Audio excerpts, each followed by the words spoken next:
नीति नवनीतम पाठ का चौथा श्लोक है।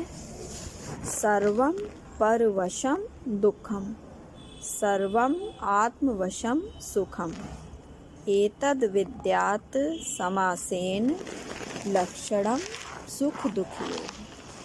सर्वम माने सारा या सभी, परवशम पर माने दूसरे के, वशम माने वश में, तो दूसरे के वश में रहने पर सारा या सब कुछ जो होता है वो दुख का कारण होता है, अर्थात दूसरे के वश में या दूसरे के अधीन रहने पर दुख प्राप्त होता है।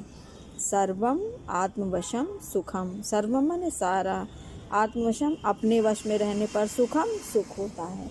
अपने वश में रहने पर सब कुछ जो है वो सुख, सारे सुख प्राप्त हो जाते हैं। तो दूसरे के वश में रहने पर सारे दुख प्राप्त होते हैं और अपने वश में रहने पर सब कुछ या सारे सुख प्राप्त हो जाते हैं। एतत् विद्यात् समासेन, एतत् माने यह, विद्यात् माने जानना चाहिए, समासेन माने संक्षेप में।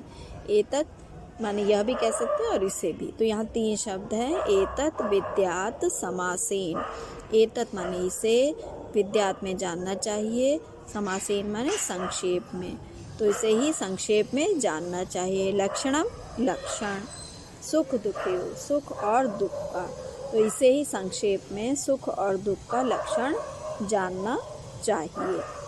तो दूसरे के वश में रहने पर सारा दुख होता है और अपने वश में रहने पर सारा सुख प्राप्त होता है। संक्षेप में इसे ही सुख और दुख का लक्षण जानना चाहिए। अर्थात हम जब दूसरे के अधीन होते हैं, दूसरे के वश में होते हैं, तो हमको दुख प्राप्त होता है, और जब हम अपने अधीन होते हैं, अपने वश में होते हैं, तो हमें सुख मिलता है। तो यही सुख और दुख का लक्षण बताया गया है।